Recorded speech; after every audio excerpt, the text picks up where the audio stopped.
They might have found out whether she could bring herself to slap Brigitte cross-eyed. They began walking again, and she said as levelly as she could manage, "This is what happened. I saw Uno, one of the Shinarans who was at Falma, watching you high-walk Elaine. He doesn't think any better of the daughter heir of Andor showing her legs than I do, by the way. In any case, Moiraine sent them here after Falma, but—" She related everything quickly as they made their way through the crowd, riding roughshod over Elaine's increasingly incredulous exclamations, answering their questions in as few words as possible. Despite a quick interest in the shifts of the Gildanan throne, Elaine concentrated on exactly what Galad had said, and why Nynaeve had been fool enough to approach the prophet, whoever he was. That word, fool, popped up often enough to make Nynaeve keep a leash on her temper. She might doubt whether she could slap Brigitte, but Elaine had no such protection, daughter heir or not. A few more repetitions and the girl would discover it. Brigitte was more interested in Massima's intentions on the one hand, and the Shinarans on the other. It seemed she had encountered borderlanders in previous lives, though their nations had had different names, and thought well of them by and large. Never really, but she appeared to approve of holding on to the Shinarans. Nynaeve expected the news about Salidar to startle them or excite them, or anything but what it did. Brigitte took it as matter-of-factly as if she had said they would eat supper with Tom and Jewelin that night. Plainly, she meant to go where Elaine did, and all else mattered little. Elaine looked doubtful. Doubtful? Are you certain? You have tried so hard to remember, and— Well, it seems awfully fortuitous that Galad should just happen to mention it to you. Nynaeve glowered. Of course I am certain. Coincidences do happen. The wheel weaves as the wheel wills, as you may have heard. I remember now that he mentioned it in Sienda, too, but I was so concerned over you being concerned about him that I didn't— She cut off short. They had arrived at a long, narrow area near the north wall marked off by ropes. At one end stood something like a segment of wooden fence, 2 paces wide and 2 tall. People lined the ropes 4 deep, with children crouching down in front or holding a father's leg or a mother's skirt. A buzz rose as the 3 women appeared. Nynaeve would have stopped dead, but Brigitte had her by the arm, and it was walk or be dragged. "I thought we were going to the wagon," she said faintly. Busy with talking, she had paid too little attention to where they were going. "Not unless you want to see me shoot in the dark," Brigitte replied. She sounded all too willing to give it a try. Nynaeve wished she could have made some other comment than a squeak. The bit of fence filled her vision as they progressed down the open space, to the exclusion of the onlookers. Even their increasing murmurs sounded distant. The fence looked a mile from where Brigitte would stand. "Are you certain that he said he swore by our mother?" Elaine demanded sourly. Acknowledging Galad as her brother even that far was unpleasant for her. "What? Yes, I said so, didn't I? Listen, if Luca is in the city, he would not know whether we did this or not until it was too late to—" Nynaeve knew she was babbling, but she could not seem to stop her tongue. Somehow she had never realized how far 100 paces really was. In the 2 rivers, grown men always shot targets at twice that, but then none of those targets had ever been her. "I mean, it already is very late. The shadows, the glare. We really should do this in the morning, when the light is—" "If he swore by her," Elaine broke in as if she had not been listening, "then he will hold to it no matter what. He would sooner break an oath on his hope of salvation and rebirth than that. I think—no, I know we can trust him." She did not sound as if she particularly liked it, though. "The light is just fine," Brigitte said, a hint of amusement in her calm voice. "I might try it blindfolded. This lot will want it to look difficult, I think." Nynaeve opened her mouth, but nothing came out. This time she would have settled for a squeak. Brigitte was only making a bad joke. She had to be joking. They positioned her with her back against the rough wooden fence, and Elaine began tugging at the knot in the shawl as Brigitte turned back the way they had come, drawing an arrow from her quiver. "You really did something foolish this time," Elaine muttered. "We can trust Galad's oath, I'm sure, but you could not know what he might do beforehand, and to approach the prophet—" She jerked the shawl from Nynaeve's shoulders roughly. "You could have had no idea whatsoever what he might do. You worried everybody and risked everything." "I know," Nynaeve managed to get out. The sun was in her eyes. She could no longer see Brigitte at all. But Brigitte could see her. Of course she could. That was the important thing. Elaine looked at her suspiciously. "You know?" "I know I risked everything. I should have talked with you, asked you. I know I've been a fool. I should not be allowed outside without a keeper." It all came in a breathless rush. Brigitte must be able to see her. Suspicion became concern. "Are you all right? If you really do not want to do this..." The woman thought she was afraid. Nynaeve would not allow that. She forced a smile, hoped her eyes were too wide. Her face was tight. "Of course I want to. I'm looking forward to it, actually." Elaine gave her a dubious frown, but nodded at last. "You are sure about Salidar?" She did not wait for an answer, but hurried off to one side, folding the shawl. For some reason, Nynaeve could not work up a proper indignation over the question, or Elaine not waiting. Her breath was coming so fast that she was dimly aware that she might come right out of the dress's low neck, yet even that thought could not strike her. The sun filled her view. Had she squinted, she might have been able to make out Brigitte after a fashion, but her eyes had a will of their own, increasingly widening.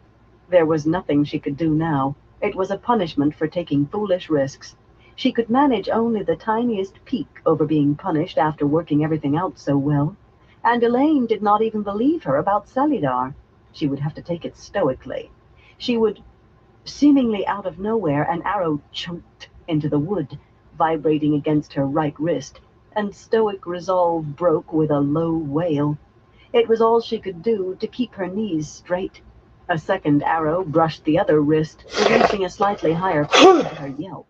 She could as soon stop Brigitte's shafts as silence herself. Arrow by arrow, the yelps rose higher, and it seemed to her almost as if the crowd was cheering her cries.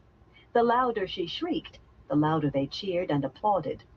By the time she was outlined from knees to head, the applause was thunderous. In truth, she felt some irritation at the finish, when the crowd all rushed to throng around Brigitte, leaving her standing there staring at the fletchings around her. Some still quivered.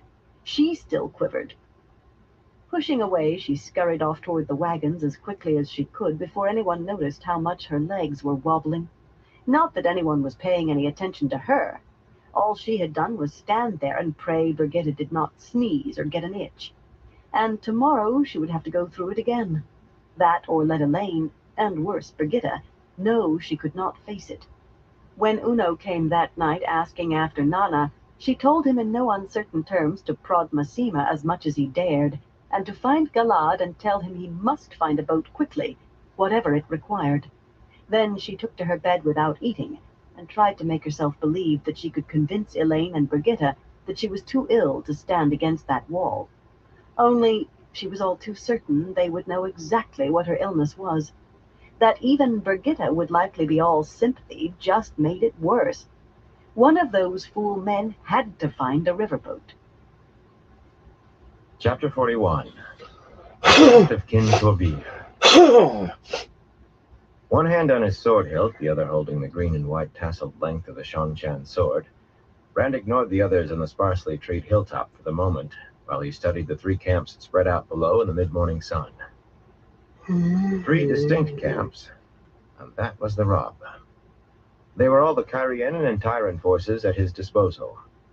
Every man else who could use sword or spear was penned in the city, or the light alone knew where. The Aiel had rounded up refugees in hordes between the Jengai Pass and here, and a few had even straggled in on their own, lured by rumors that these Aiel, at least, were not killing everyone in sight, or else too dispirited to care so long as they had a meal before dying. Too many thought they would die at the hands of the Aiel, or the Dragon Reborn, or in the last battle, which they seemed to think was shaping up for any day now. A goodly number altogether, but farmers and craftsmen and shopkeepers for the most part. Some knew how to use bow or sling to fetch a rabbit, but there was not a soldier in the lot and no time to teach them. The city of Carrion itself lay little more than 5 miles to the west, some of the fabled topless towers of Carrion visible above the intervening forest.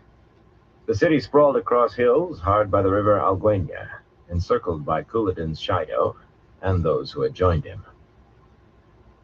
One haphazard set of tents and cook fires in the long, shallow valley below Rand held some 800 Tyrans, armored men. Nearly half were defenders of the stone in burnished breastplates and rimmed helmets, their plump coat sleeves striped black and gold.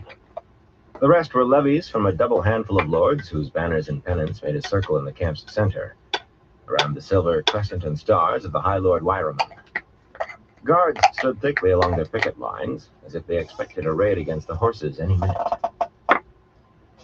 300 paces away, the second camp guarded their horses as tightly. The animals were a mixed lot, few approaching the fine arched neck stock of Tyr, and some former plow and cart horses were tied along those ropes, or Rand missed his guess. The Carrienan numbered perhaps 100 more than the Tyrans, but their tents were fewer and most often patched, and their banners and con represented some 70-odd lords. Few Carrienan nobles still had many retainers, and the army had broken apart early in the Civil War. The last gathering lay another 500 paces along, full of Carrienan for the most part, yet well and truly separated from the others by more than distance. Larger than the other pair combined, this camp held few tents or horses. It displayed no banners, and only the officers wore cons. Hey, Babylon, The how you small pennants doing? on their backs in solid colors, meant to pick them out for their men rather than signify a house. Infantry might be necessary, but rare was the Lord of Tyr or Carrion, either one, who would admit it. How's your Certainly evening none would going? agree to actually lead such. It was the most orderly of the camps, though. The cook fires in neat rows, the long pikes stacked upright where they could be seized in a moment, and clusters of archers or crossbowmen dotted along the lines. According to Land, discipline kept men alive in battle, but infantry were more likely to know it and believe it than cavalry. The three groups were supposedly together under the same command. The High Lord Wyraman had brought them in from the south late the day before. Hell yeah. But Let's the two do a camps dab of real horsemen quick. watched each other nearly as warily as they did the Aiel on the surrounding hills. The Tyrans with a dose of contempt that the Carrienan echoed in ignoring the third, Just which give me in 1 turn second, eyed the though. others sullenly.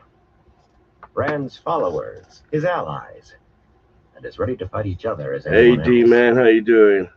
Still pretending to study the camps, Rand examined Wyraman, helmetless and iron-spined straight nearby. Hell yeah. Two younger men, minor tyrant lords, hung at the High Lord's heels, dark beards trimmed and oiled in perfect imitation of Wyraman's, except that his was streaked with gray.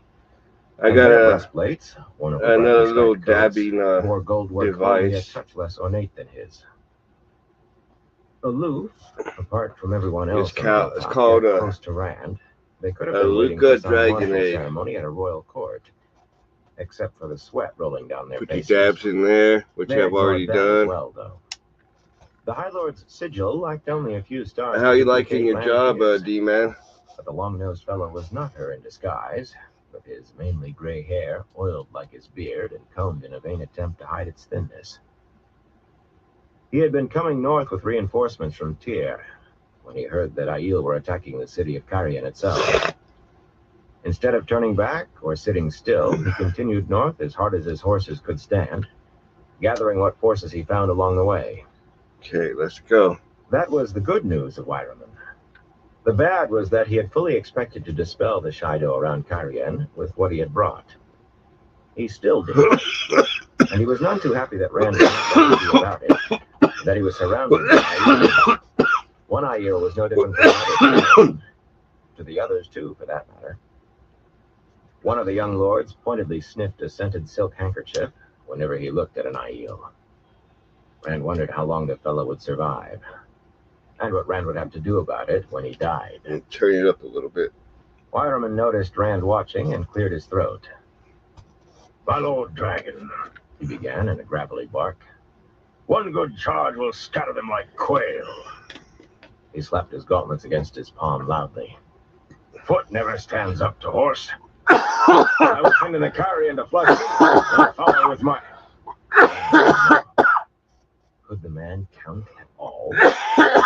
number of Aiel he could see here gave It's him no definitely clue a- to how many might be A around the pretty. city. You could tell the difference between this It did one not matter.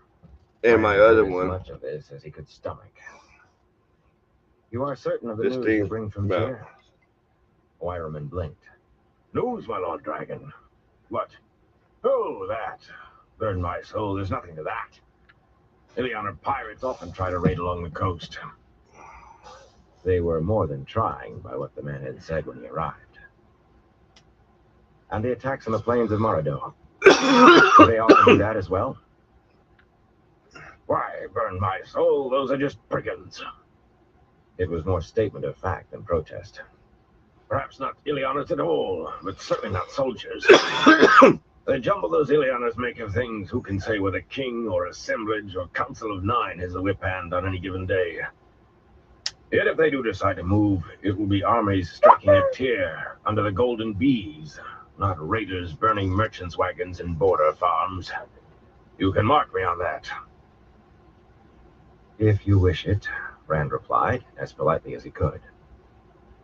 Whatever power the assemblage or the Council of 9 or Matin Stepaneost and Bulgar had, it was what Samael chose to leave them. But relatively few knew that the Forsaken were loose already.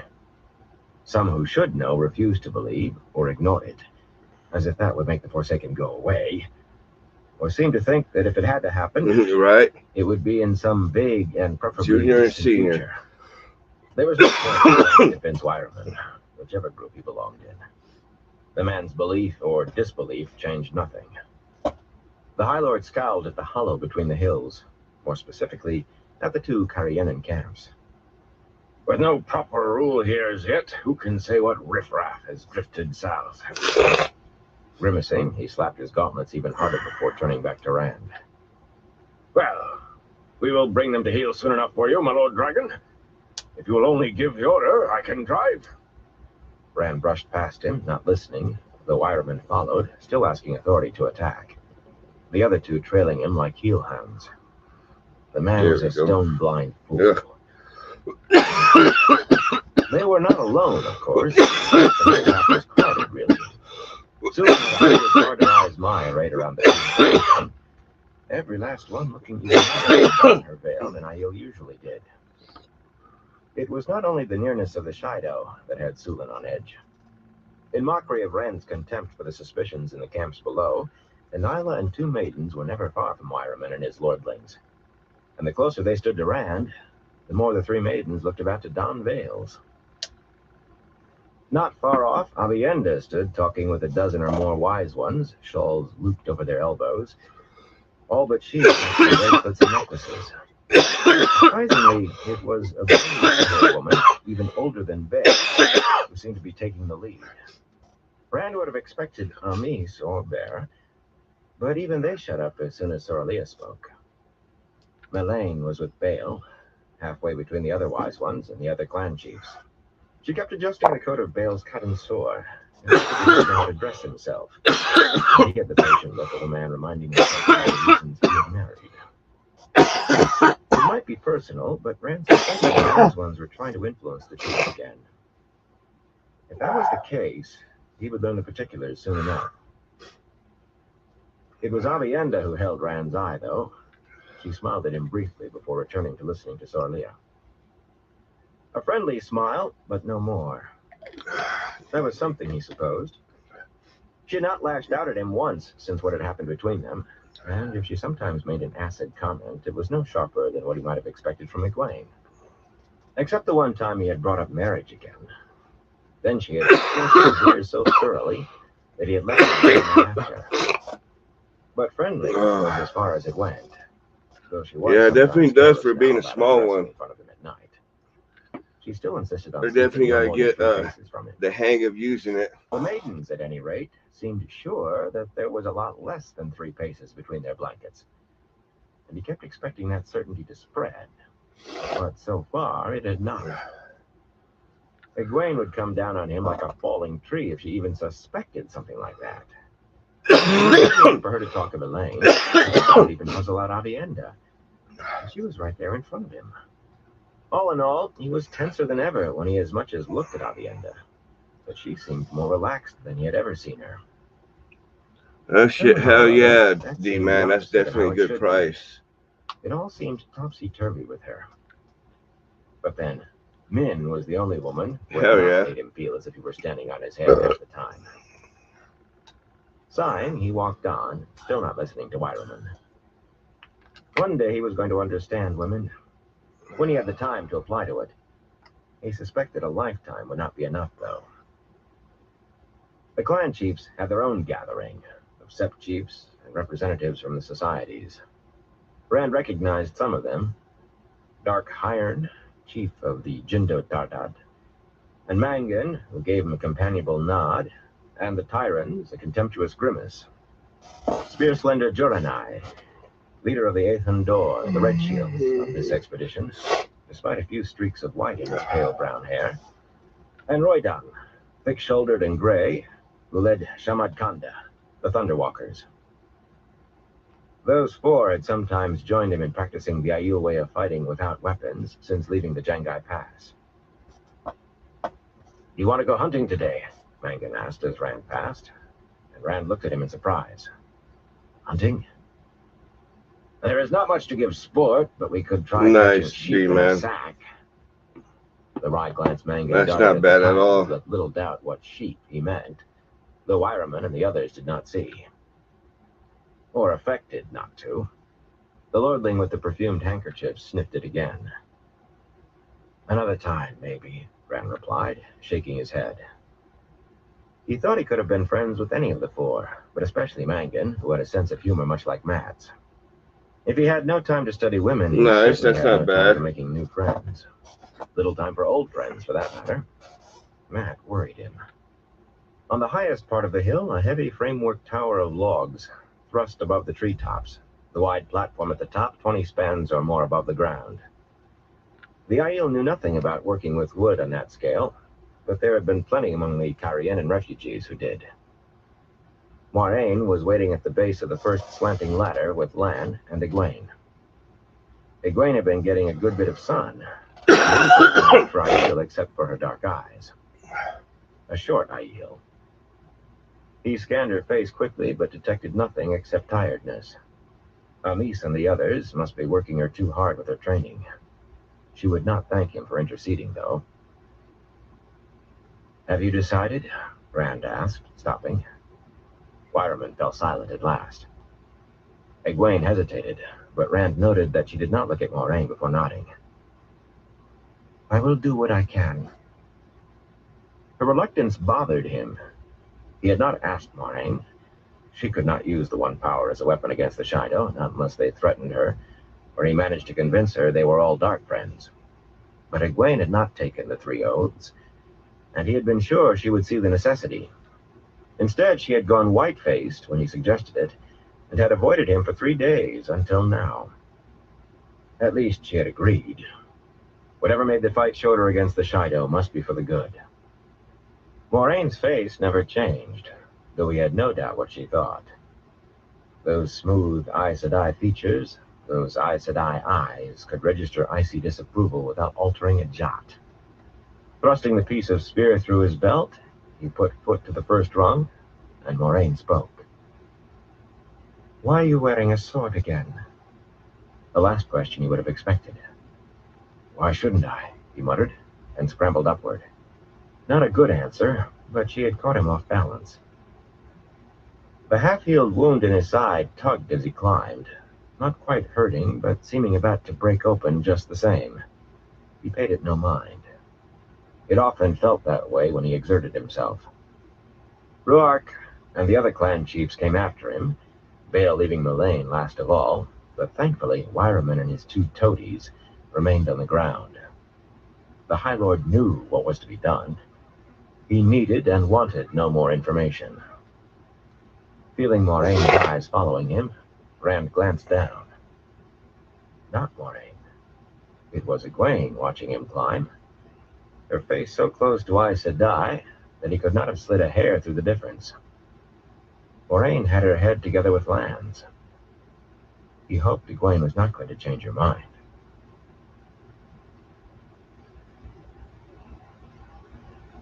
On the broad platform at the top, Two short, sweating young men in shirt sleeves were setting a brass-bound wooden tube 3 paces long and bigger around than either's arm on a pivoting frame fastened to the railing. An identical tube already sat a few paces away, where it had been almost since the tower was completed the day before.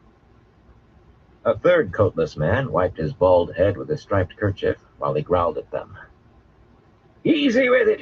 Easy, I said! You motherless weasels! Out of alignment, and I will knock your brainless heads backward to front! Fasten it tight, Jewel, tight! If it falls while the Lord Dragon is looking through it, you both had better jump after it. Not just for him. You break my work, and you will wish you had broken your fool's skulls." Joel and the other fellow, Cale, worked on, quickly but not very visibly perturbed. They had had years to grow used to Kin Torvir's way of talking. It had been finding a craftsman who made lenses and looking glasses, and his 2 apprentices, among the refugees that had first given Rand the idea for this tower. At first, none of the 3 noticed they were not alone. The clan chiefs climbed on silent feet, and Torvir's harangue was enough to cover the sound of Rand's boots. Rand himself was startled when Lan's head popped through the open trap after Bale. Boots or no, the water made no more noise than the Aiel. Even Han stood a head taller than the Karienen. When they finally did see the new arrivals, the 2 apprentices gave wide-eyed starts as if they had never seen an Aiel before, then bent themselves in half, bowing to Rand, and stayed that way. The lensmaker jerked almost as much at the sight of the Aiel, but made a more restrained bow, wiping his head again in the middle of it. "Told you I would have the second finished today, my Lord Dragon." Torvir managed to get respect into his tone without making his voice one bit less gruff. "A wonderful thought, this tower. I would never have conceived it, but once you started asking how far you could see with a looking glass. Give me time, and I will make you one to see Camelin from here. If the tower is built high enough," he added judiciously. "There are limits." "What you've done already is more than enough, Master Torvir." More than Rand had hoped for, certainly. He had already had a look through the first looking glass. Joel and Cale were still bent at right angles, heads down. "Perhaps you had best take your apprentices below," Rand said, "so we don't get crowded." There was room for 4 times as many, but Torvir immediately poked Cale's shoulder with a thick finger. "Come along, you ham-fisted stable boys. We are in the Lord Dragon's way." The apprentices barely straightened enough to follow him, gazing round at Rand even more than at the Aiel as they vanished down the ladder. Cale was a year older than he, Joel too. Both had been born in towns bigger than he had imagined before leaving the 2 rivers. Had visited Cairhien and seen the king and the Amerlin seat, if at a distance, while he was still tending sheep. Very likely they still knew more of the world than he in some ways. 1 second, I want to be Shaking right his back. head, he bent to the new looking glass. Cairhien leaped into view. The forests, never particularly thick to one used to 2 Rivers woods, stopped completely well short of the city, of course. High gray square-towered walls in a perfect square against the river mocked the hill's flowing curves. Within, more towers rose in precise pattern, marking the points of a grid, some 20 times as high as the walls or more, yet all surrounded by scaffolding. The legendary topless towers were still being rebuilt after their burning in the Aiel War. When last he had seen the city, another city had surrounded it from riverbank to riverbank. Foregate, a rabbit warren as raucous as Cairhien was solemn, all in wood. Now only a wide stretch of ash and charred timbers bordered the walls. How that fire had been kept from spreading into Cairhien itself, he could not understand. Banners decked every tower in the city, too distant to make out clearly, but scouts had described them to him. Half bore the crescents of Tyr, the other half, perhaps not surprisingly, duplicated the dragon banner he had left flying over the stone of Tyr. Not one bore the rising sun of Cairhien. Moving the looking glass only a little swept the city from his side. On the far side of the river, Hell yeah. the blackened stone shells of the granaries. Some of the Carianan Rand had talked to claimed the torching of the granaries had led to riots, and then King Galdrian's death, and thus to the Civil War. Others said Galdrian's assassination had caused the riots and the burning. Rand doubted that he would ever know which was the truth, or whether either was. A number of burned-out hulks dotted both banks of the wide river, but none like Aiel had fear might be too strong a word, about bodies of water they could not step across or wade. But Couladin had managed to put barriers of floating logs across the Algoina, both above and below Carian, along with enough men to see they were not cut. Fire arrows had done the rest. Nothing except rats and birds could get into or out of Carian without Couladin's leave. The hills around the city showed little sign of the army. Here and there, vultures flapped heavily, no doubt feasting on the remains of some attempt to break out. But no Shido were visible. Aiel seldom were, unless they wanted to be. Wait. Rand swung the looking glass back to a treeless hilltop perhaps a mile from the city walls. Back to a cluster of men. He could not discern faces, or much else aside from the fact that they all wore the cotton sore. One thing more. One of those men had bare arms. Couladin. Rand was sure it must be his imagination, but he thought that when Couladin moved, he could see sunlight glittering off the metallic scales encircling the man's forearms, in imitation of his own.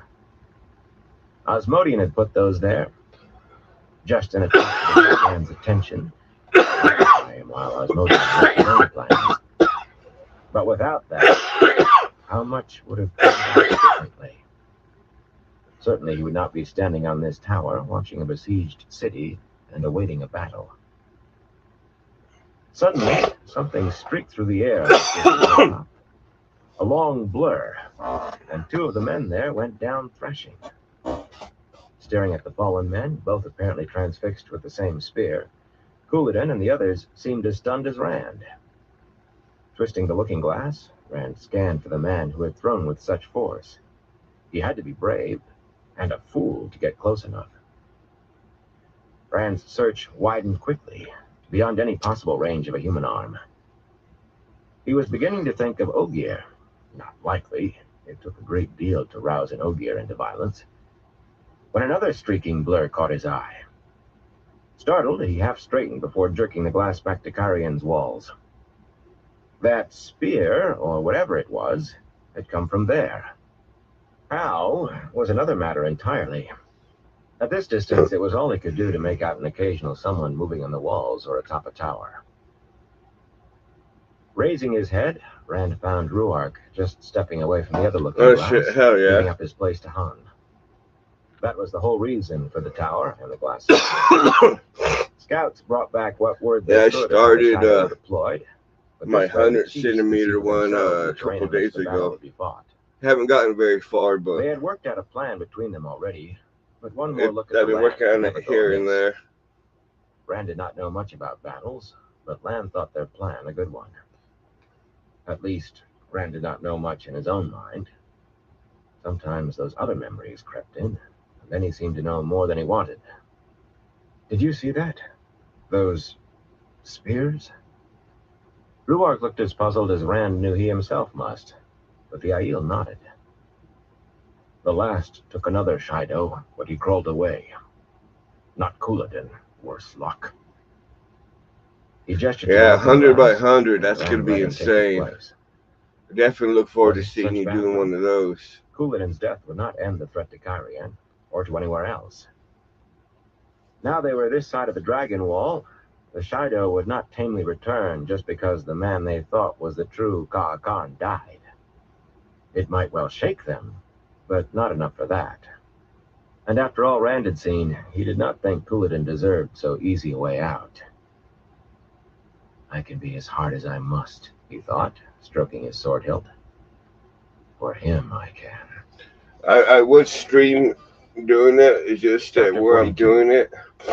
Before the arrow. That's why I was doing the other one. I'm gonna have to do a section at a time because had to be the most boring the kitchen table didn't work out.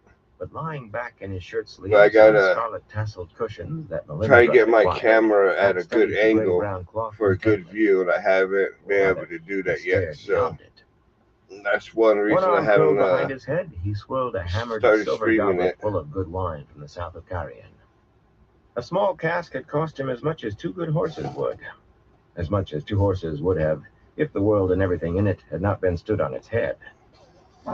But he counted it a small price for something decent. Sometimes a drop or two splashed over onto his hand, Oh shit, but he hell never yeah. noticed, and he never took a drink. By his book, matters had long since gone beyond merely serious. Serious was being stuck in the waist with no idea of the way out. Serious was dark friends popping up when you least expected, Trolloc attacks in the night, the odd murderer freezing your blood with an eyeless stare.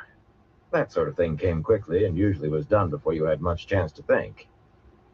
It was certainly not what you would seek out, yet if you had to, you could live with it, if you could live through it. But for days he had known where they were heading and why. Nothing quick about it. Days to think. I am no bloody hero, he thought grimly, and I'm no bloody soldier. Fiercely, he pushed down a memory of walking fortress walls, ordering his last reserves to where another crop of Trolloc scaling ladders had sprung up. That was not me. The light burned whoever it was. He did not know what he was. A sour thought. But whatever he was, it involved gambling in taverns, women, and dancing. That he was sure of. It involved a good horse and every road in the world to choose from, not sitting and waiting for somebody to shoot arrows at him or try to stick a sword or a spear through his ribs. Any different would make him a fool, and he would not be that. Not for Rand or Moraine or anybody else. As he sat up, the silver fox-head medallion, hanging on its leather thong, slipped from the unlaced neck of his shirt. He tucked it back before taking a long swallow of wine. The medallion made him safe from Moraine or any other Aes Sedai, as long as they did not get it away from him. Surely one or another would try sooner or later. But nothing except his own wits kept him safe from some fool killing him, along with a few thousand other fools. Or from Rand, or from being ta'veren. A man ought to be able to find a profit in something like that, having events twist themselves around him. Rand certainly had, in a way. He himself had never noticed anything twisting around him, except the fall of dice. He would not turn away from some of the things that happened to ta'veren in stories. Wealth and fame dropped into their pockets as if from the sky. Men who wanted to kill them decided to follow instead. And women with ice in their eyes decided to melt. Not that he was complaining at what he had, really. And certainly not that he wanted anything like Rand's bargain. The price to get into the game was too high. It was just that he seemed to be stuck with all the burdens of being ta'veren and none of the pleasure. It is time to go, he told the empty tent, then paused thoughtfully and sipped at the goblet. It is time to get on Pips and ride. Ride to Caemlyn, maybe. Not a bad city, so long as he avoided the royal palace. Or Lugard. He had heard rumors about Lugard. A fine place, that, for the likes of him. Time to leave Rand in my dust. He's got a bloody Aiel army and more maidens than he can count taking care of him. He doesn't. Well, it's so good, D-Man. That last was not strictly true. I don't talk much either. I mainly In smoke some and listen strange to my way, book. he was tied to Rand's success or failure in Tarmangaden. Him and Perrin both. 3 ta'veren all tangled together. The history At least you're would probably here. only That's mention Rand. what's important. Small chance he or Perrin would find any place in the stories. And then there was the Horn of Valir, which he did not want to think about and would not. Not until he had to. There might be some way out of that particular mess yet. Anyway he looked at it, the horn was a problem for another day. A distant day. With luck, all those bills would come due on a very distant day. Only, that might take more luck than he had. The point now was that he had said all of that about going and felt scarcely a twinge. Not long ago, he had been unable even to speak of leaving. When he got too far from Rand, he had been drawn back like a hooked fish on some invisible line. Then he had become able to say it, even to lay plans. but the slightest thing would distract him, make him put off his schemes for stealing away. Even in Rodion, when he had told Rand he was going, he had been sure something would get in the way. It had, in a manner of speaking. Matt had made it out of the waste, but he was no further from Rand than before. This time, he did not think he would be diverted. "Not like I'm abandoning him," he muttered. "If he can't bloody take care of himself by now, he'll never be able to. I'm not his bloody nursemaid." Draining the goblet, he scrambled into his green coat, settled his knives in their hiding places, arranged a dark yellow silk scarf to hide the hanging scar on his throat, then snatched up his hat and ducked out. Heat hit him in the face after the relatively cool shade inside. He was not sure how the seasons changed here, but summer was hanging on too long to suit him. One thing he had looked forward to on leaving the waste was the arrival of autumn. A little coolness. No luck here. At least the hat's wide brim kept the sun off. This hilly Karianan forest was a pitiful thing. More clearings than trees, and half of them going brown in the drought. Not a patch on the westwood back home. Low Aiel tents were everywhere, though at a distance they took on the look of a pile of dead leaves or a bare hummock of ground, unless the side flaps were up, and even then they were not easy to see. The Aiel going about their business did not look at him twice. From one crest as he crossed the encampment, he caught sight of Kadir's wagons, all in a circle, the drivers lying in the shade underneath, and the peddler nowhere in view. Kadir kept to his wagon more and more, seldom poking his nose out except when Moraine came to inspect the ladings. The Aiel ringing the wagons, small knots with spears and bucklers, bows and quivers, made little pretense of being anything but guards. Moraine must think Kadir or some of his men would try to make off with what she had brought out of Rodion. Matt wondered whether Rand realized that he was giving her anything and everything she asked.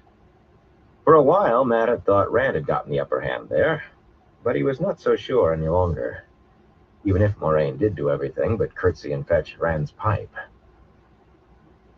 Rand's tent was on a hilltop by itself, naturally. That red banner on his staff at its front. It rippled in a light breeze, sometimes standing out enough to show the black and white disk.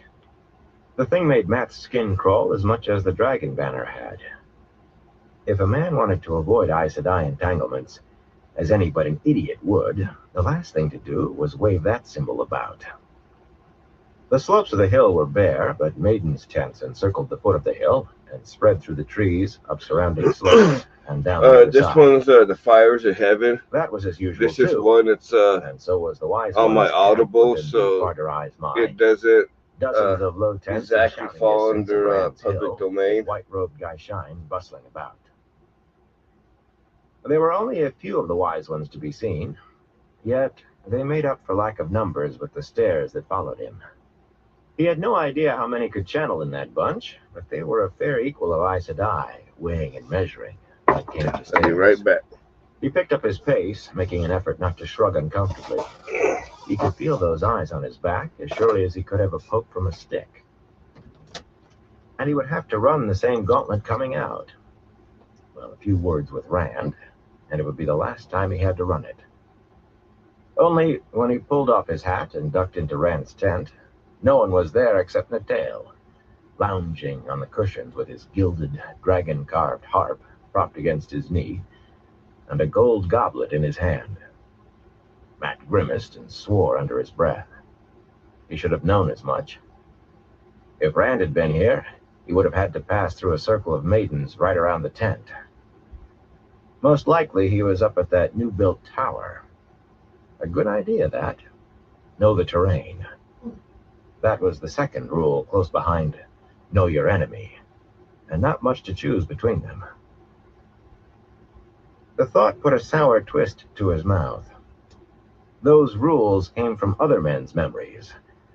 The only rules he wanted to remember were never kiss a girl whose brothers have knife scars, and never gamble without knowing a back way out. He almost wished those memories of other men were still separate lumps in his brain, instead of oozing into his thoughts when he least expected. Trouble with a bilious stomach? The tail asked lazily. One of the wise ones might have a root to cure it. Or you could try Moraine. Matt could not like the man. He always seemed to be thinking of a joke he did not mean to share. And he always looked as if he had 3 servants taking care of his clothes. All that snowy lace at collar and cuffs, always seeming freshly laundered. The fellow never appeared to sweat, either. Why Rand wanted him around was a mystery. He almost never played anything merry on that harp. Will he be back soon? The tail shrugged. When he decides to. Perhaps soon. Yeah, perhaps sometimes late. I'll play No man clocks the Lord books from my Audible and account, women. mainly because I'm There not was again monetized that yet. secretive So smile. A touch bleak this time. I'll wait. He meant to go through with this. that Too and many I times started he it found already, himself so I putting gotta off going. finish it. The tail sipped at his wine, studying him across the goblet's rim. It was bad enough that Moraine and the wise ones watched him in that silent, searching way. Sometimes Egwene did, too. She had certainly changed, half wise one, and half Aes Sedai. But from Rand's gleeman, it was enough to set his teeth on edge. The best thing about leaving would be not having anyone look at him, as if they would know in a minute what he was thinking, and already knew whether his small clothes were clean. 2 maps lay spread out near the fire pit. One, copied in detail from a tattered map found in a half-burned town, covered northern Cairhien from west of the Alguenia, halfway to the spine of the world, while the other, newly drawn and sketchy, showed the land around the city. Slips of parchment held down with pebbles dotted both. If he was going to stay and ignore Natail's searching look at the same time, there was nothing for it but to study the maps. With the toe of his boot, he shifted a few pebbles on the map of the city so he could read what was written on the parchments. In spite of himself, he winced. If the Aiel scouts could count, Couladin had nearly 160,000 spears. Shido, and those who had supposedly gone to join their societies among the Shido. A hard nut to crack, and prickly. This side of the spine of the world had not seen an army like that since Arthur Hawkwing's time. The second map showed the other clans that had crossed the Dragon Wall. All had now, in one force or another, strung out according to when they had left the Jangai and spread apart, but too close to here for comfort. The Shianda, the Kodara, the Darain, and the Miagoma. Between them, they apparently had at least as many spears as Couladin. They had not left many behind, if that was true. The 7 clans with Rand almost doubled that, easily enough to face Couladin or the 4 clans. Either or. Not both. Not at once. But both at once might be what Rand had to fight.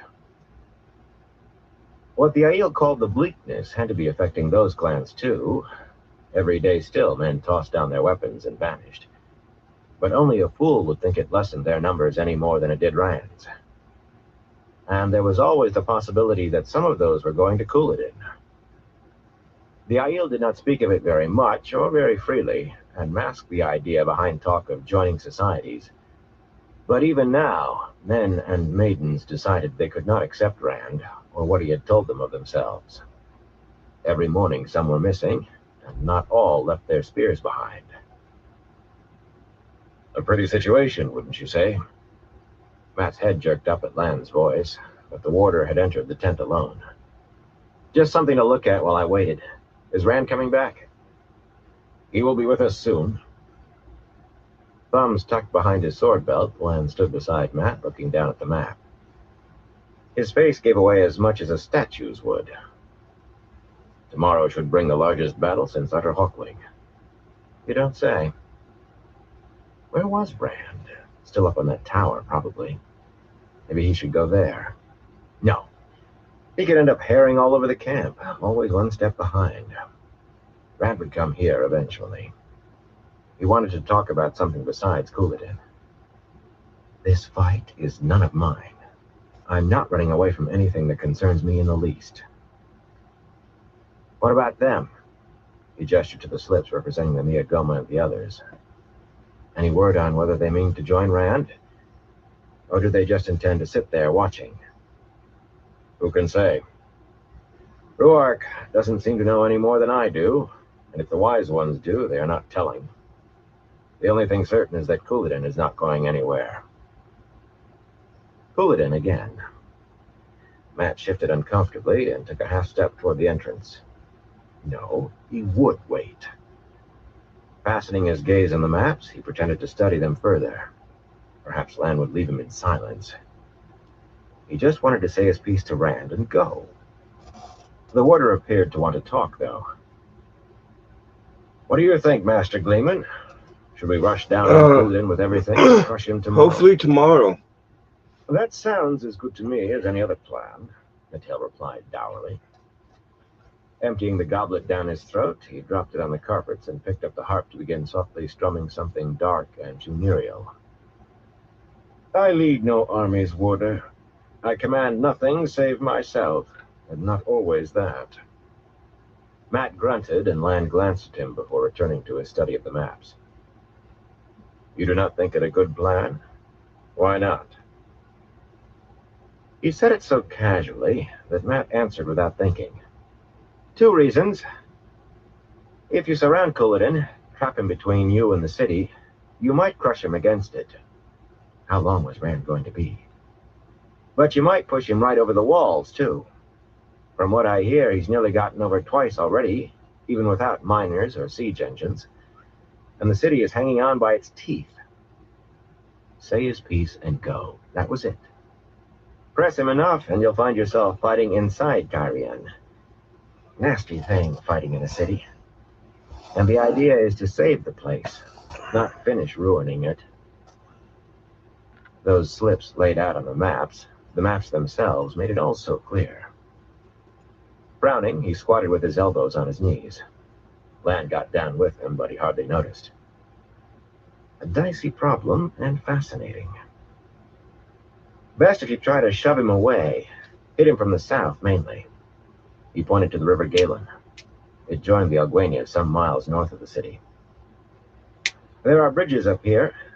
Leave the Shido a clear path to them. Always leave a way out, unless you really want to find out how hard a man can fight when he's nothing to lose. His finger slid east. Wooded hills for the most part, it seemed. Probably not much different from right around here. A blocking force here on this side of the river will make sure they go for the bridges, if it's big enough and positioned right. Once they're moving, Couladin won't want to try fighting someone ahead of him while you're coming behind. Yes, almost exactly the same as at Genji. Not unless he's a complete fool, anyway. They might make it to the river in good order, but those bridges will choke them. I don't see Aiel swimming, or hunting fords out for that matter. Keep the pressure on, shove them across. With luck, you'll be able to harry them all the way to the mountains. It was like Waindyke fords, too, late in the Trolloc Wars, and on much the same scale. Not much different from the Torah Shan, either. Or Sulmine Gap, before Hawkwing found his stride. The names flickered through his head, the images of bloody fields forgotten, even by historians. Absorbed in the map as he was, they did not register as anything but his own remembrances. Too bad you don't have more cavalry. Light cavalry is best for the harrying. Bite at the flanks, keep them running, and never let them settle to fight. But Aiel should do almost as well. And the other reason? Lan asked quietly. Matt was caught up in it now. He more than merely liked gambling, and battle was a gamble to make dicing in taverns a thing for children and toothless invalids.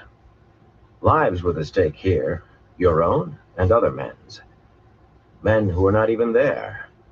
Make the wrong wager, a foolish bet, and cities died, or whole nations.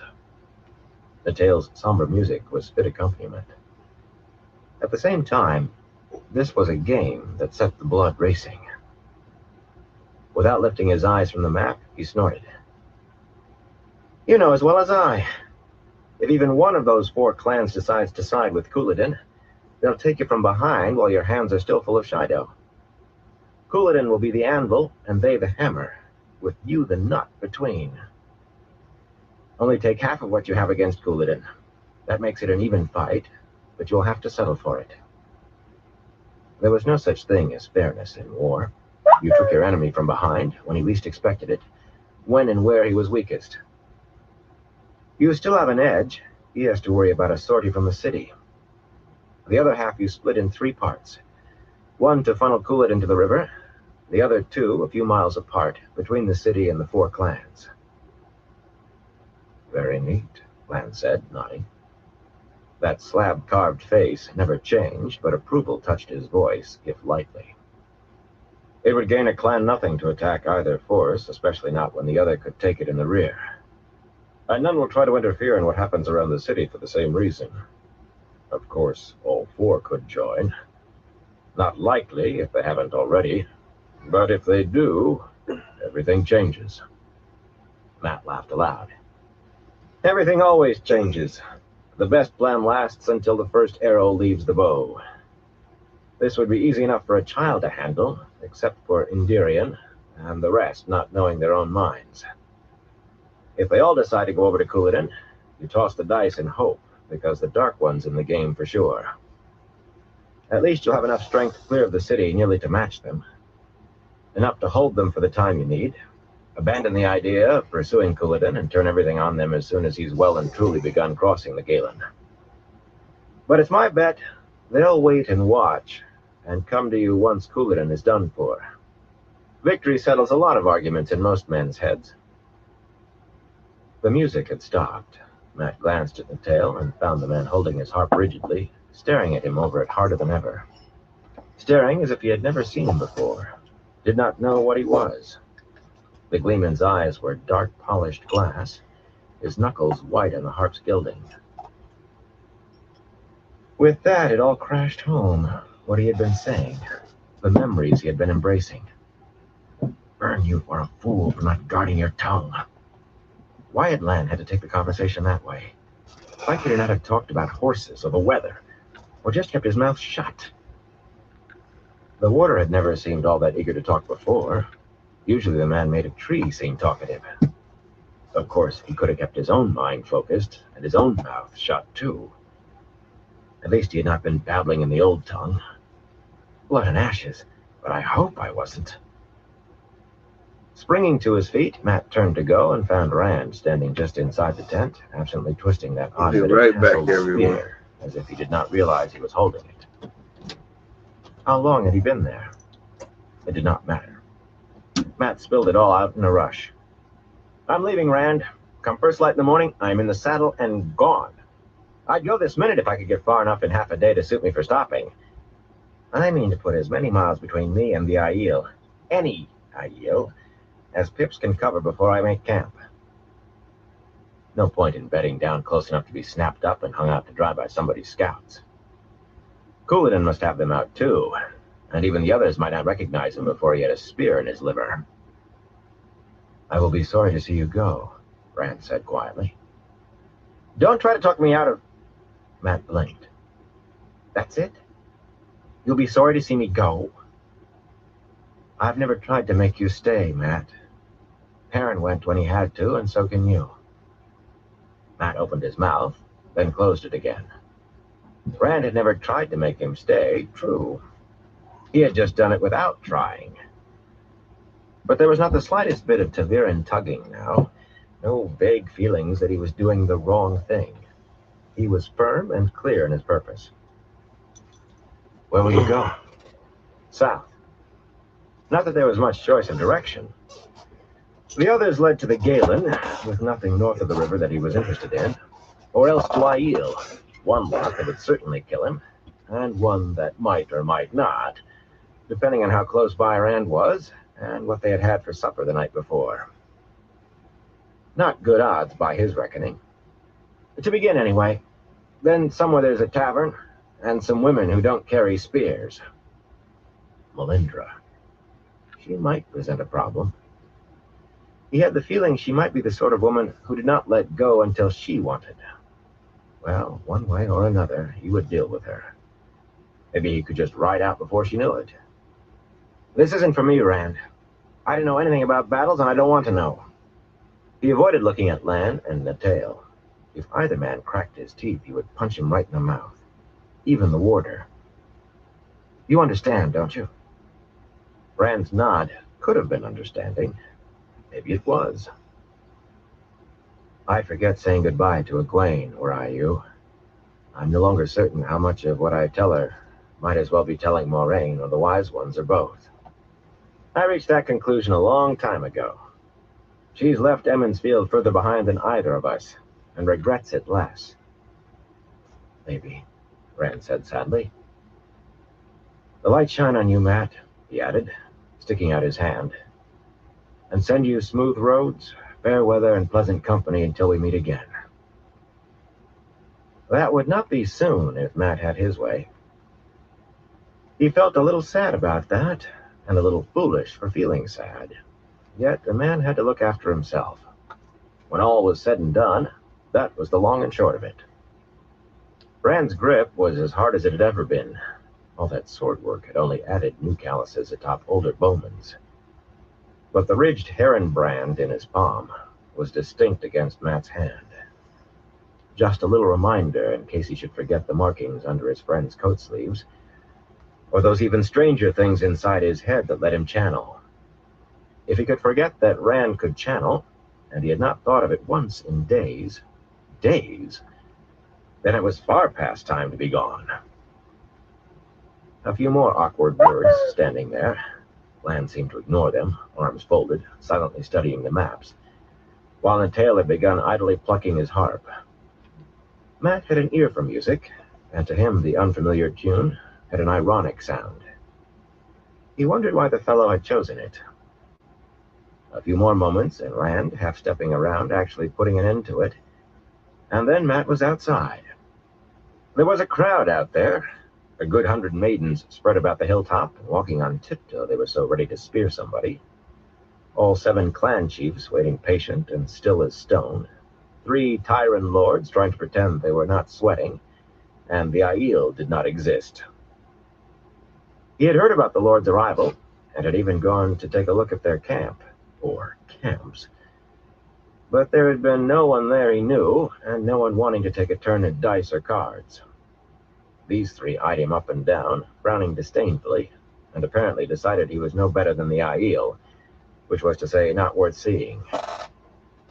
Clapping his hat on his head, and pulling the brim low over his eyes, Matt studied the Tyrants coldly in return for a moment.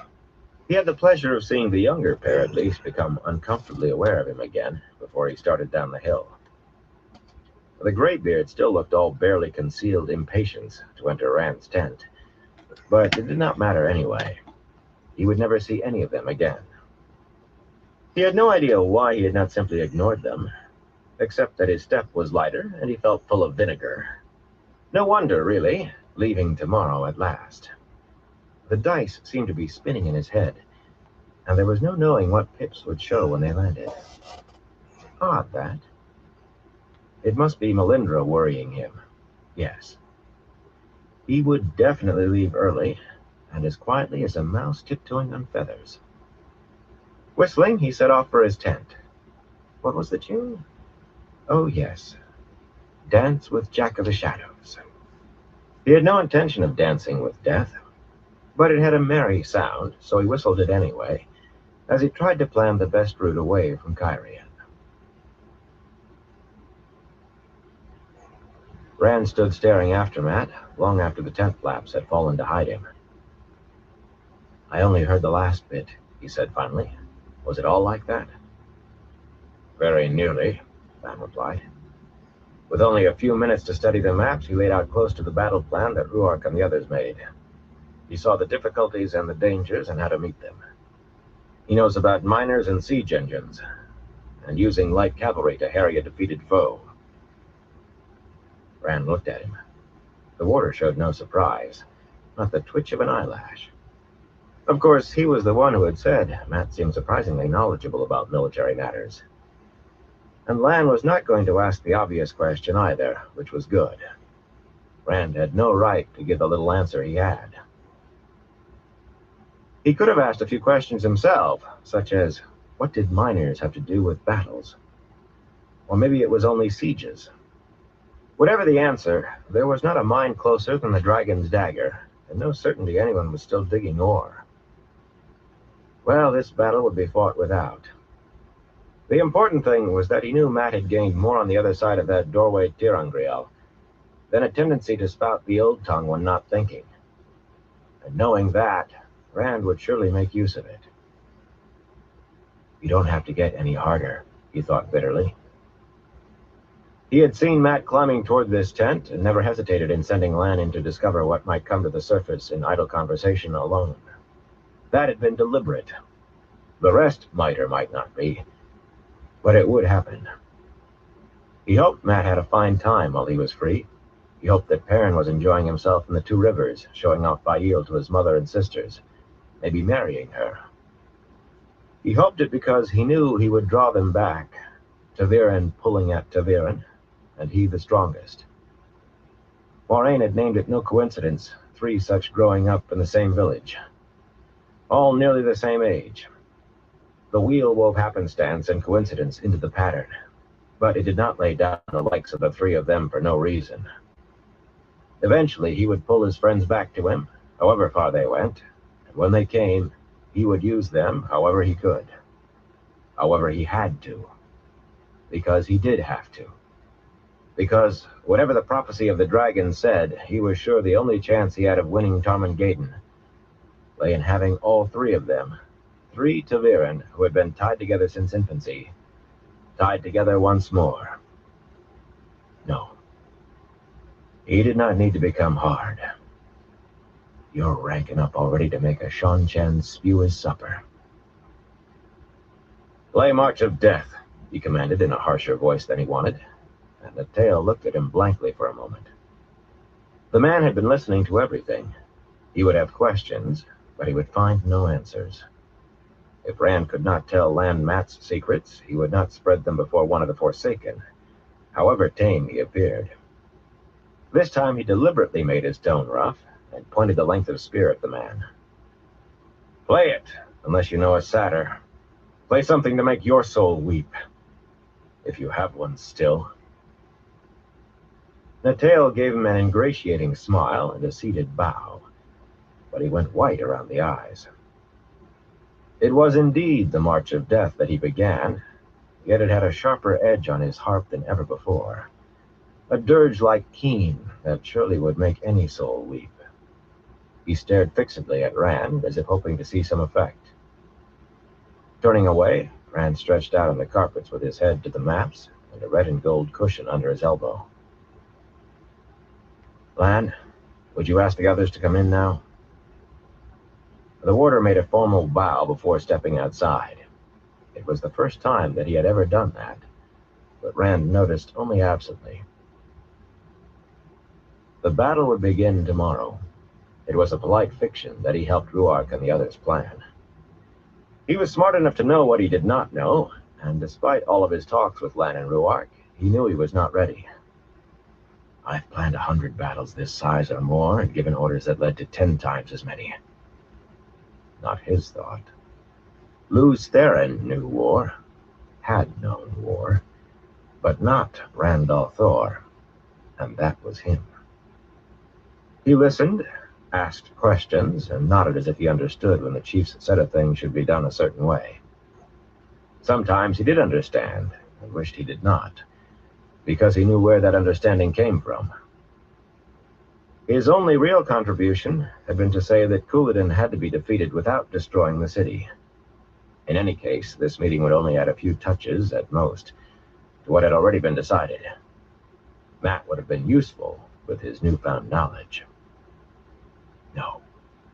He would not think of his friends, of what he would do to them before it was all done. Even leaving the battle aside, there was plenty to occupy him. Things he could do something about. The absence of Carrienan flags above Cairhien marked a major problem, and the continued skirmishes with Andorans another. What Samael was up to warranted thought, and the chiefs filed in no particular order. This time Derek came first, Ruark and Aram together at the rear with Lan. Ruan and Jaren took the places next to Rand. They did not concern themselves with precedence among themselves, and on a line they seemed to take as all but one of them. Wyramon entered last, his lordlings at his heels, and a tight-mouthed scowl on his face. Precedence certainly mattered to him. Muttering into his oiled beard, he stalked his way around the fire pit, taking up a place behind Rand.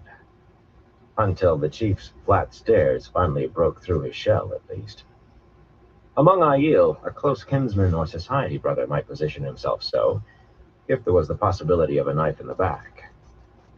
He still frowned at Jaren and Derek, as though expecting one of them to make room.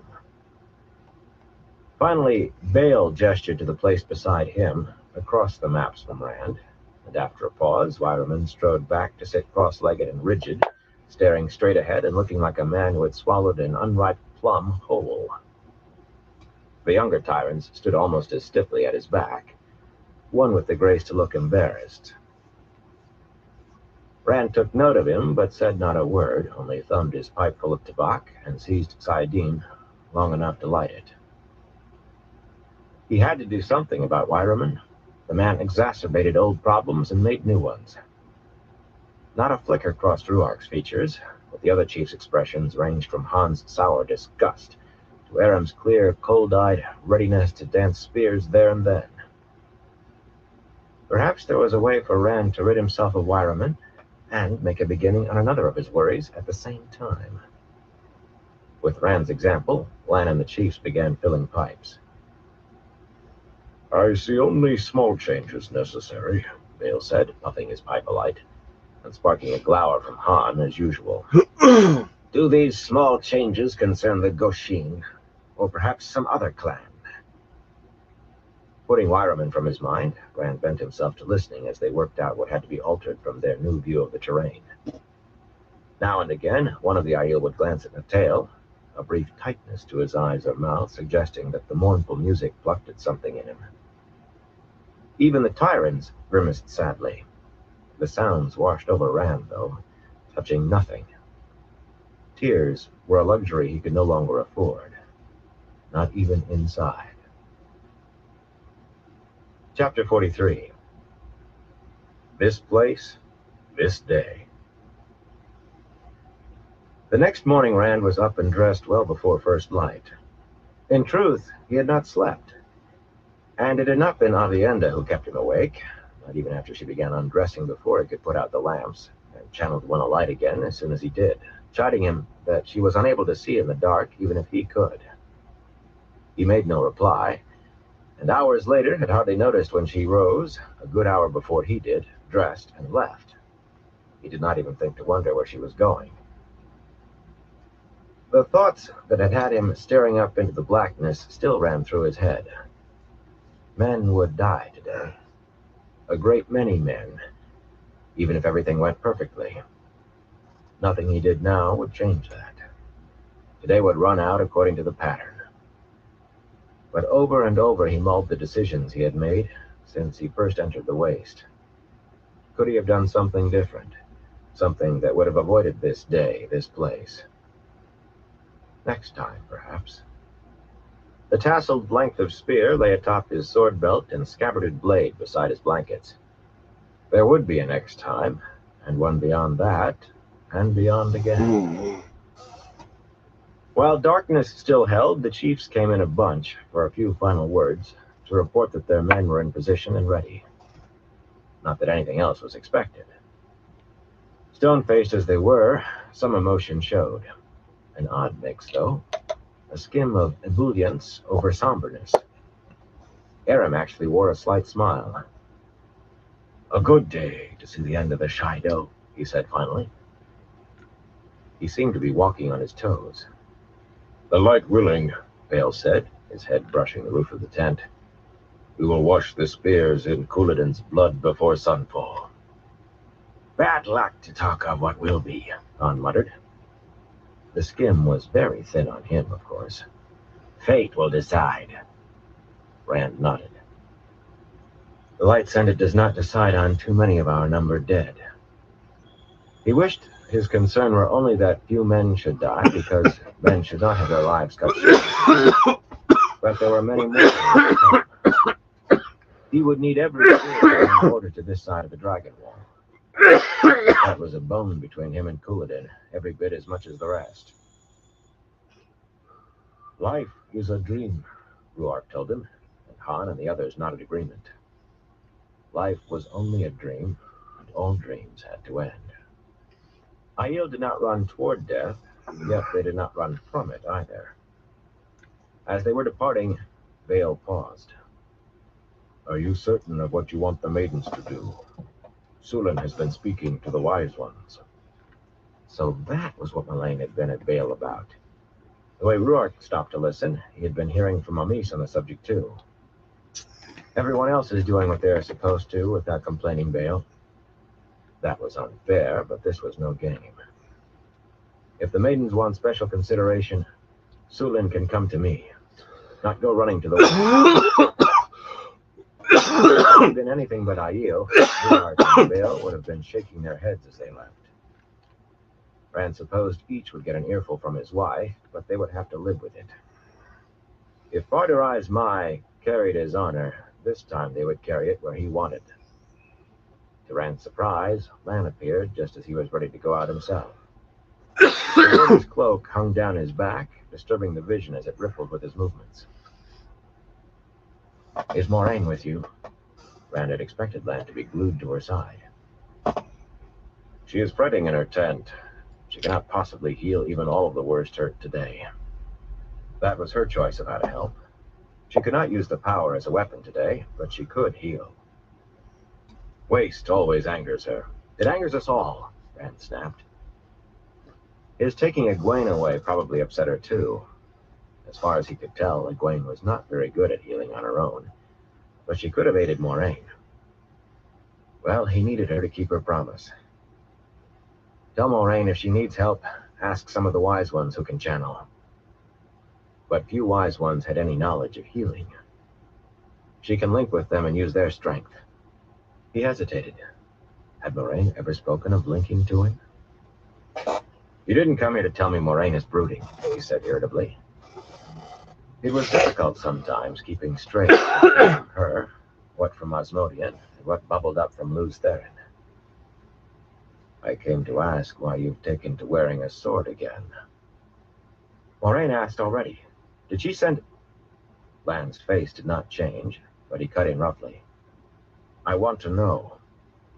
You can make a sword from the power, or kill without. But suddenly you are wearing steel on your hip again. Why? Unconsciously, Rand ran one hand up the long hilt at his side. It's hardly fair to use the power that way, especially against someone who can't channel. I might as well fight a child. The warder stood silent for a time, studying him. You mean to kill Couladin yourself, he said at last in flat tones. That sword against his spears. I don't mean to seek him out, but who can say what will happen? Rand shrugged uncomfortably. Not to hunt for him, but if ever his twisting of chance was to favor him, let it be to bring him face to face with Couladin. Besides, I'd not put it past him to seek me. The threats I've heard from him have been personal, Anne. Raising one fist, he thrust his arm out of the crimson coat sleeve, enough to make the golden-maned dragon's forend visible. Couladin won't rest while I live, not so long as we both wear these. And truth to tell, he would not rest himself until only one living man bore the dragons. By rights, he should lump Osmodian in with Couladin. Osmodian marked the shadow, but Couladin's unrestrained ambition had made it possible.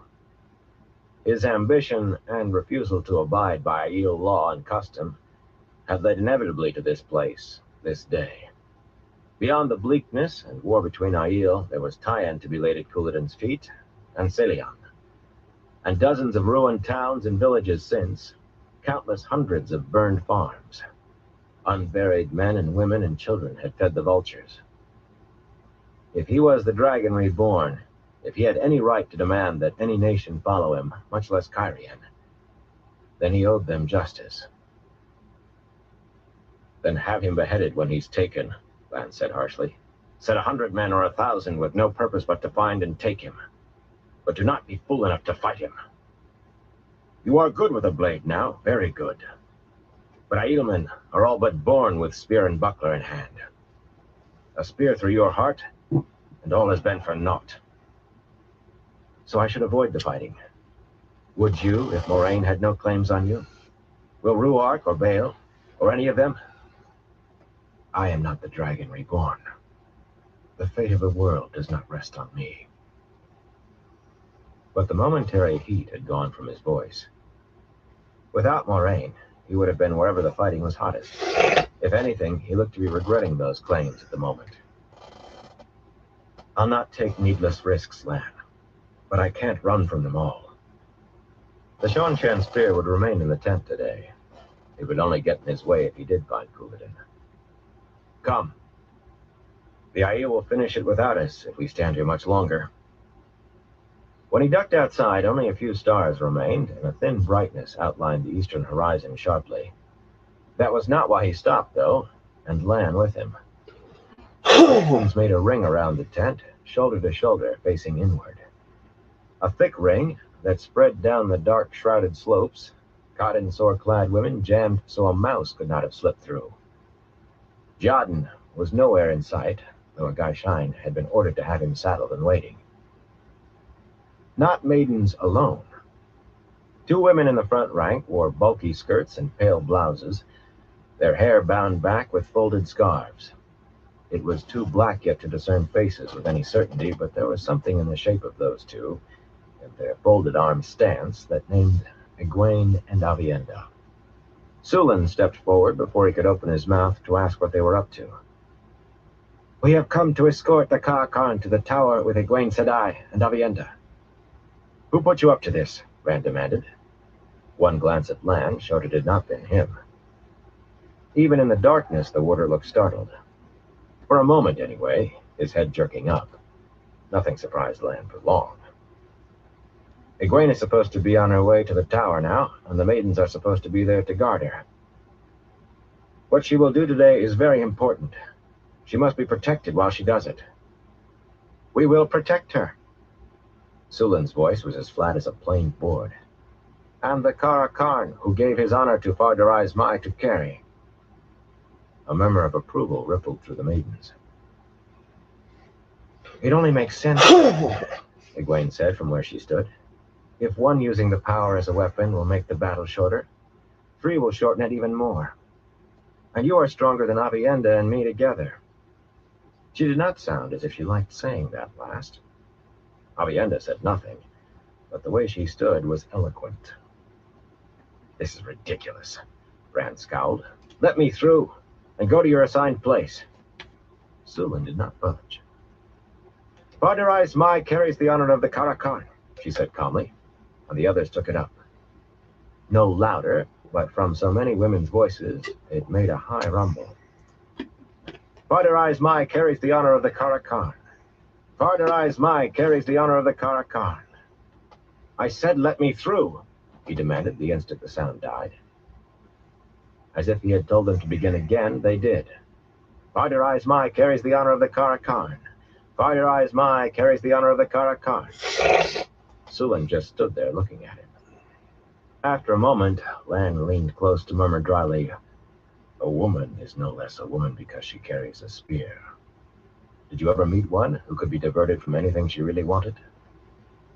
Give over, or we will stand here all day while you argue, and they chanted you.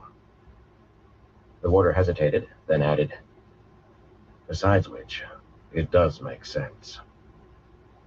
Egwene opened her mouth as the litany fell off once more, but Aviendha put a hand on her arm and whispered a few words, and Egwene said nothing. He knew what she had intended to say, though.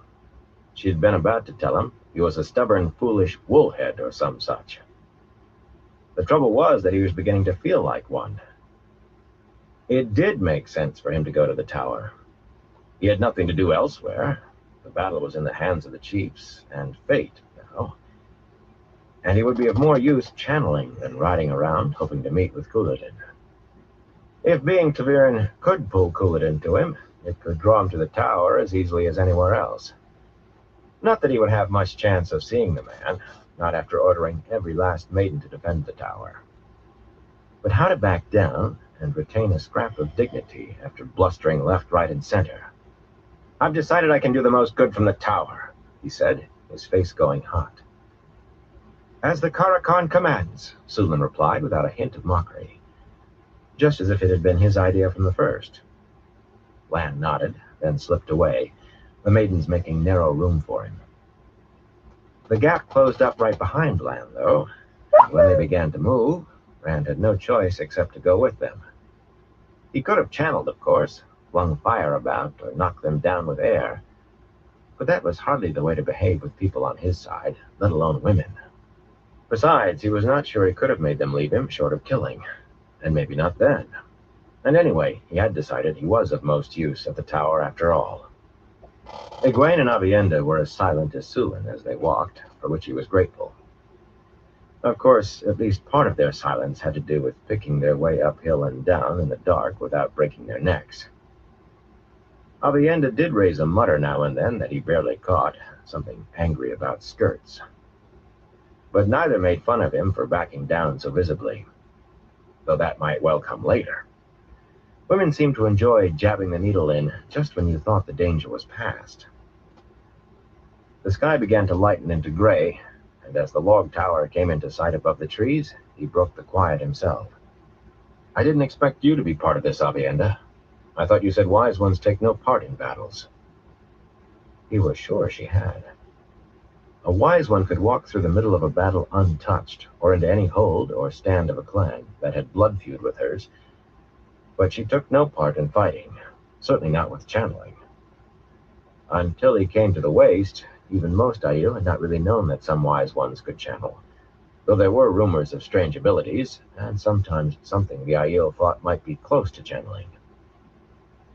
"I am not a wise one yet," she replied pleasantly, shifting her shawl. "If an Aes Sedai like Egwene can do this, so can I. I arranged it this morning, while you still slept. But I have thought of it since you first asked Egwene." There was enough light now for him to see Egwene flush.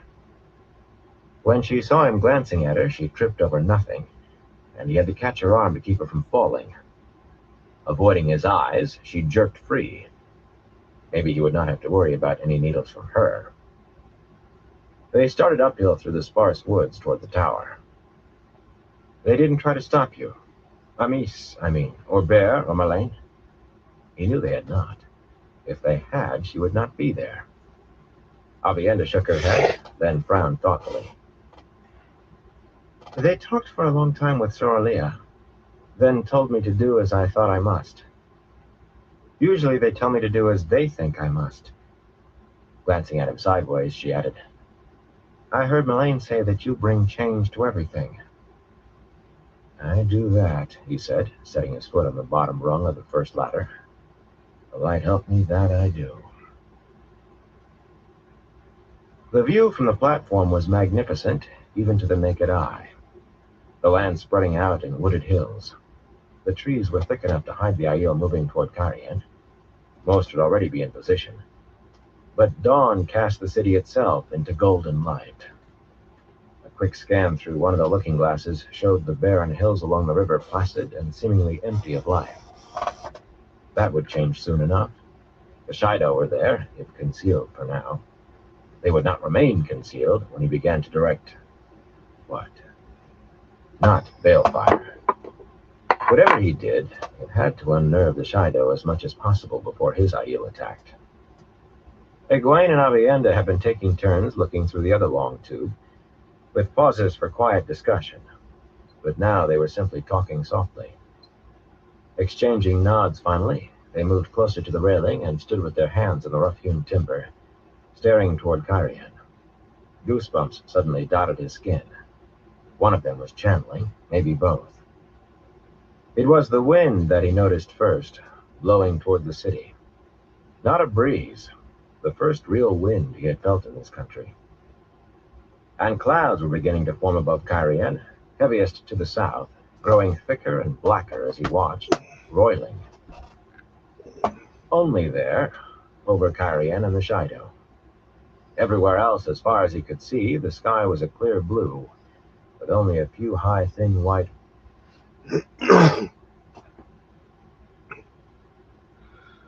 All right, everyone. I'm going to call into this live for tonight. But I want to thank everyone for stopping by and everyone who continues to stop by. I definitely appreciate all y'all's support. Until next time, everyone, y'all stay safe out there.